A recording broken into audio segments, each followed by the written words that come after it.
Bismillahirrahmanirrahim. Assalamualaikum warahmatullahi wabarakatuh. Alhamdulillah, nahmaduhu wa nasta'inu wa nastaghfiruh wa na'udzu billahi min syururi anfusina wa min sayyiati a'malina. May yahdihillahu fala mudhillalah wa may yudlil fala hadiyalah. Asyhadu an la ilaha illallah wahdahu la syarikalah wa asyhadu anna Muhammadan abduhu wa rasuluh la nabiyya ba'dah. Allahumma shalli wa sallim wa barik ala sayyidina Muhammad wa ala alihi wa sahbihi wa man tabi'ahu bi ihsanin ila yaumiddin. Hasbunallah wa ni'mal wakil, ni'mal maula nasir, la haula wa la quwata illa billahil aliyil azim. Subhanaka la ilma lana illa ma 'allamtana innaka antal alimul hakim. A'udzu billahi samil alim minasyaitonir rajim min hamzihi wa nafthihi wa nafthihi. A'udzu billahi minasyaitonir rajim. Bismillahirrahmanirrahim. Wasyamsu tajri limustaqarrin laha. Dzalika taqdirul azizil alim. Jamaah hadani Allah wa iyyakum. Pada malam Rabu yang lalu kita telah mempelajari beberapa tanda kebesaran Allah Subhanahu wa taala. Kenapa Allah berulang kali menunjukkan kepada orang-orang yang hatinya masih tertutup untuk menerima keimanan kepada Allah, kepada alam-alam gaib. Allah tetap sayang, Allah tetap Rahman kepada orang-orang yang masih hidup di alam dunia yang fana ini. Diarahkan, ditunjukkan supaya hatinya mampu terbuka dari hijab kegelapan, hatinya mampu terbuka dari kekufuran dan yang lainnya. Dalam surat Yasin ini sudah kita pelajari peringatan dari Allah, pengarahan dari Allah. Dua ayat kebesaran dari Allah ditunjukkan kepada orang-orang yang masih belum sadar, masih ingkar, masih tertutup dari dulu hingga saat ini. Yang pertama telah kita pelajari dan kita baca dan tadaburi, wa ayatul lahumul ardul maitah.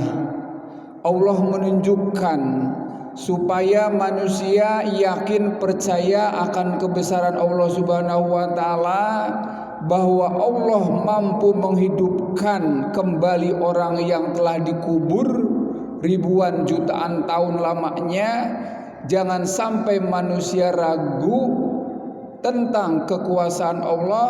Allah tunjukkan di antara kebesaran kemampuan Allah menghidupkan bumi yang gersang, akhirnya bisa hidup kembali, tumbuh subur, menghasilkan buah-buahan, sayur-sayuran, dan makanan buat makhluk hidup yang ada di dunia yang fana ini. Kemudian ayat yang kedua yang Allah tunjukkan, yang telah kita pelajari dari surat Yasin ini, yaitu wa ayatul lahumul lail naslahu minhun nahar fa idzahum muzlimun.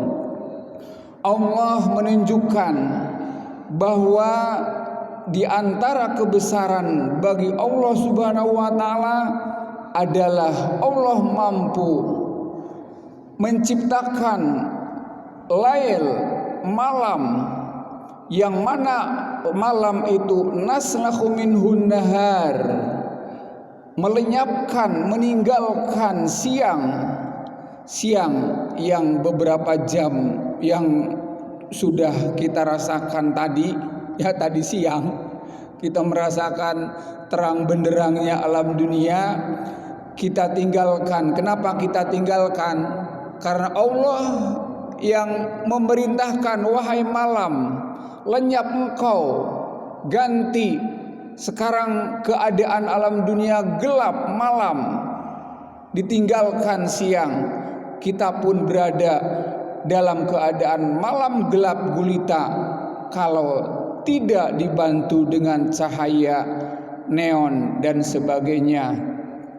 Oleh karena itu, hakikatnya malam situasi gelap gulita, faidahum muzlimun, maka mereka pasti dalam keadaan gelap gulita. Itulah gambaran kebesaran Allah Subhanahu wa taala. Jamaah hadani Allah wa iyyakum, juga kita telah pelajari bagaimana teguran dari Allah Subhanahu wa taala tentang peringatan, arahan, tunjukan dari Allah Subhanahu wa taala, ada yang kaitannya dengan siang dan malam. Ya, dalam surat Al-Qasas sudah kita pelajari dulu. Qul ara'aytum in ja'alallahu 'alaikumul laila sarmadan ila yaumil qiyamah man ilahun ghairullahi ya'tikum bidiya afala tasma'un. Bejakan ya, atau katakan olehmu wahai Muhammad sallallahu alaihi wasallam, bagaimana pendapatmu jika Allah menjadikan malam selamanya? Siapa sesembahan-sesembahan yang disembah oleh manusia selain Allah, yang disekutukan oleh manusia kepada selain Allah, yang mampu menciptakan terangnya malam? Kalau Allah sudah mentakdirkan malam dalam keadaan gelap gulita ini, tak ada makhluk apapun, profesor manapun, ahli teknokrat apapun yang bisa menerangi alam dunia semuanya ketika dalam keadaan malam gelap gulita. Juga ditegur dan ditanyakan, diarahkan oleh Allah Subhanahu wa taala, memerintahkan kepada nabinya, qul ara'aytum in ja'alahu 'alaikumun nahara sarmadan ila yaumil qiyamati man ilahun ghairu ya'tikum bil laili taskununa fi. Dan siapa sesembahan selain Allah yang mampu membuat siang bisa gelap gulita? Ya, jelas tidak ada. Tadi siang dalam keadaan terang benderang, Allah tantang, ya, Allah tantang supaya manusia berpikir, terbuka akal pikirannya, menerima kebesaran Allah Subhanahu wa taala. Tak mampu sesembahan yang disembah oleh manusia selain Allah, ya, yang bisa menjadikan siang jadi malam, bisa tenang, istirahat dan sebagainya, gelap gulita. Afala tubsirun, apakah kamu tidak memahaminya, tidak melihatnya, kebenaran yang Allah ciptakan? Dan yang ketiga kalinya Allah menerangkan hakikat malam dan siang. Wa mir rahmatihi ja'ala lakumul laila wan nahara. Ya, ini supaya kita pahami bahwasanya malam dan siang itu adalah mir rahmatihi, dari kasih sayang Allah, ya, Jadi rahmat Allah tuh diantaranya banyak sekali tidak terhitung. Itu hakikat situasi sekarang malam, tadi siang dan sore dan sebagainya. Itu hakikatnya kasih sayang Allah, ya, yang betul-betul Allah jadikan litaskunu fi malam. Tujuan intinya untuk beristirahat, mengumpulkan tenaga untuk menghadapi nanti siang. Walitabtaghu min fadlih. Nah, ini fungsi siang Allah tunjukkan. Tadi litaskunu fi itu hakikat malam, pada dasarnya untuk istirahat, mengumpulkan tenaga jiwa dikerahkan untuk menghadapi siang, ya. Nah, setelah siang, apa fungsi siang yang Allah tunjukkan kepada yang berada di muka bumi Allah ini? Litabtaghu min fadlihi, ya. Siang tujuan intinya untuk litabtaghu, untuk mencari min fadlihi, dari fadilah, dari karunia Allah, ya. Jadi siang itu untuk mencari karunia Allah, rizki. Apapun rizkinya silahkan cari, yang penting halal, sesuai dengan yang menciptakan. Itu fadilah Allah berupa rizki-rizki yang dicari, yang diperoleh manusia, dengan syarat rizkinya, cara memperolehnya harus sesuai tuntunan Allah dan Rasulnya. Itu fadilah Allah, ya. Tapi kalau cari rezekinya bertentangan dengan aturan Allah dan Rasulnya, itu bukan suatu karunia Allah yang pasti akan diberikan di alam berikutnya. Cuman Allah mengistidraj, memberikan kenikmatan sementara, mengulur-ulur kenikmatan terus. Hakikatnya kalau Allah mengulur-ulur, memperbanyak rizki kepada manusia, padahal manusianya tidak sholat, padahal manusianya tidak taat tunduk kepada Allah, padahal manusianya dalam keadaan kafir, kufur, tidak percaya kepada Allah dan alam gaib. Hakikatnya istidraj, Allah mengulurkan nikmatnya, memperbanyak nikmatnya, yang inti hakikatnya adalah untuk menambah murka Allah kepada orang yang diistidraj. Ya, ini kan sulit memahaminya kecuali kalau dengan iman hati. Dan hakikatnya demikian. Kalau orang tidak menyembah Allah, kufur, ingkar dan sebagainya, tapi diberikan keleluasan rizki, hakikatnya Allah memberikan kenikmatan sebagai sarana untuk menambah murka Allah kepada orang yang diberi banyak nikmat, tapi dengan nikmatnya orang tersebut tidak mampu hidup dalam tuntunan Allah dan Rasulnya.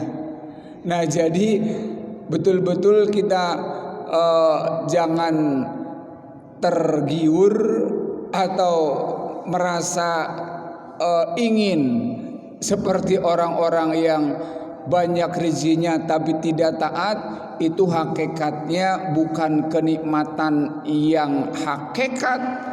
Kalau manusia diberikan kelapangan kepada Allah, oleh Allah, tapi mereka tidak mampu bersyukur dengan kelapangan rizki, dengan berbagai fadilah nikmat yang Allah berikan kepadanya.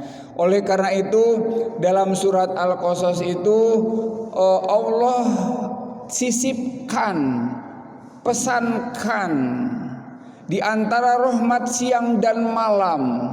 Wa mi rahmatihi ja'ala lakumul laila wan nahara litaskununa fihi wa litabdaghu min fadlihi. Kata pesan sisipan dalam ayat tersebut la'allahum yashkurun, agar mereka dengan menyaksikan malam, dengan menikmati malam dan menikmati siang itu hendaknya digunakan dengan bersyukur tetap kepada Allah Subhanahu wa taala. Bagaimana kita mensyukuri datangnya malam dan datangnya siang? Dengan menggunakan malam sebagai istirahat. Ya, betul-betul kita awali istirahat kita dengan basmalah dan akhiri istirahat kita dengan hamdalah minimalnya.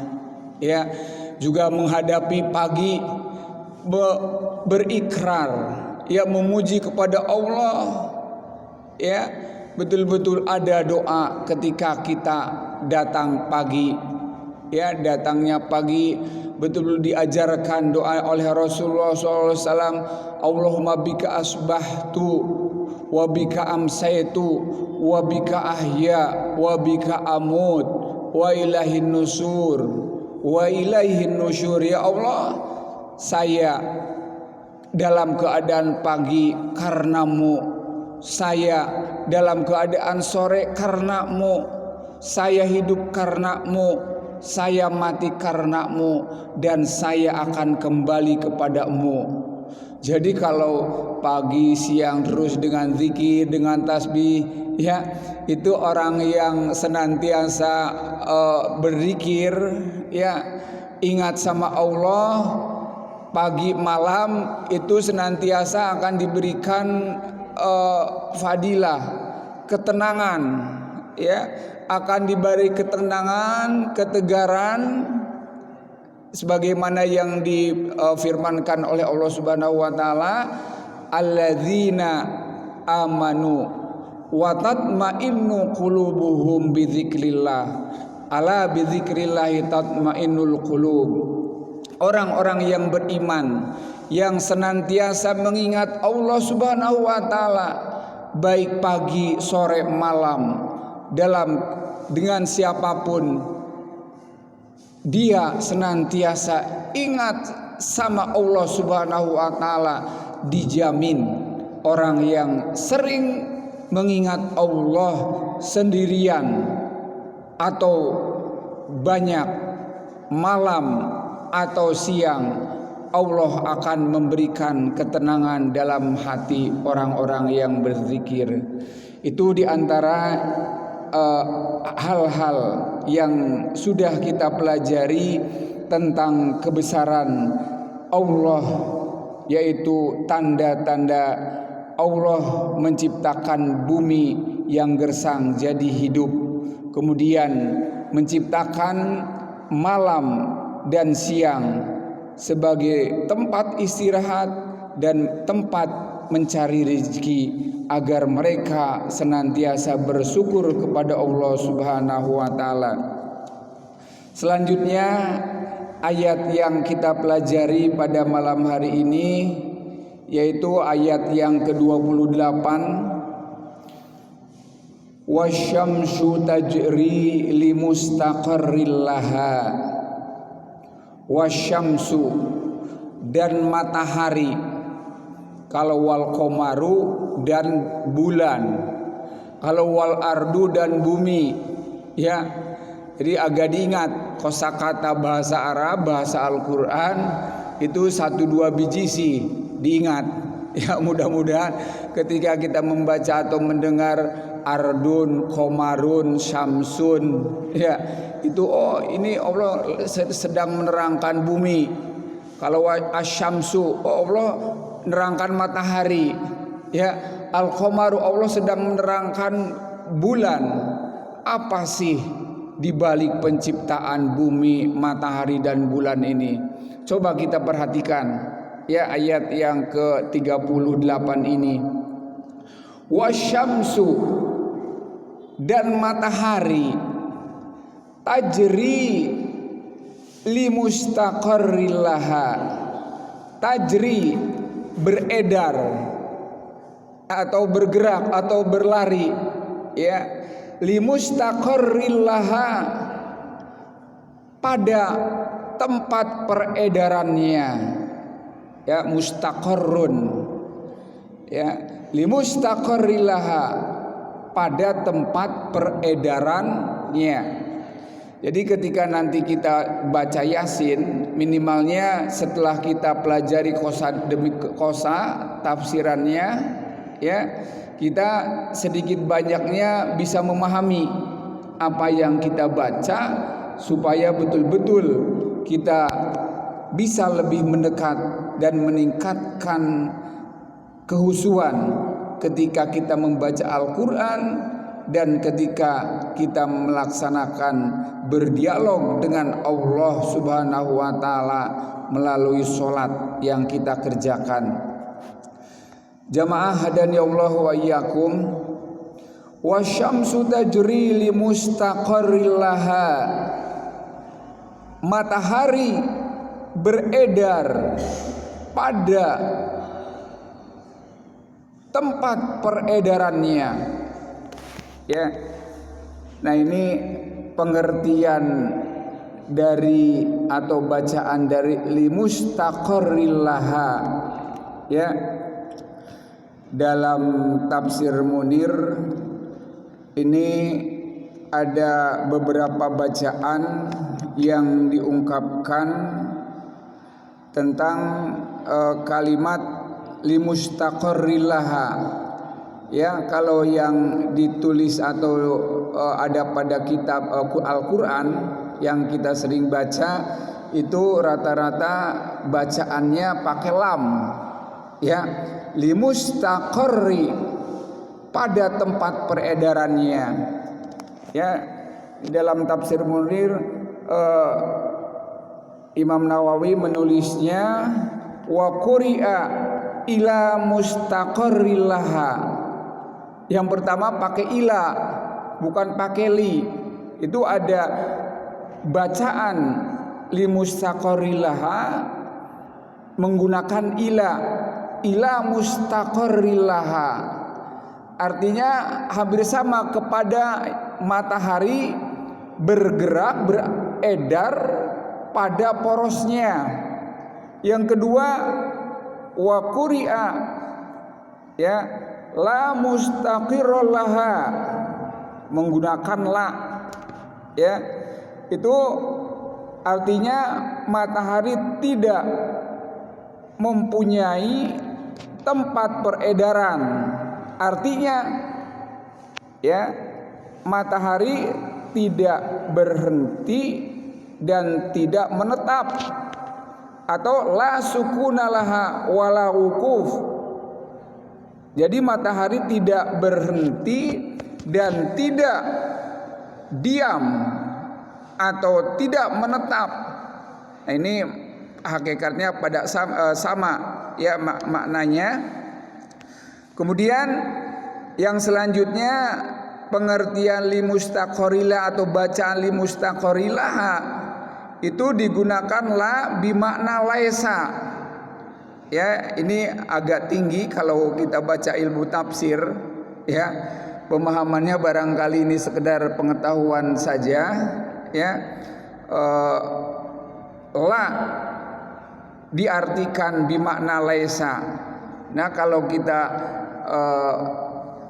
ungkapkan di sini laisa la mustaqarrilaha, di makna laisa artinya hampir sama dengan yang tadi, bahwa matahari tidak ada peredaran, tempat beredarnya bagi matahari. Artinya matahari tidak diam dan tidak menetap, artinya sama, selalu bergerak, ya. Nah, ini jamaah sekalian, subhanallah, ya, kalau kita pelajari kaitan dengan matahari, kalau kita baca bagaimana nih benda ciptaan Allah yang sungguh luar biasa besarnya. Kalau kita pelajari ilmu falak, ya, ini pengertian al-mustaqarrun, ya, al-mustaqarrun atau tempat beredar. Ini kalau menurut para ahli tafsir, Ya, itu diartikan ada dimensi ruang tempat beredar.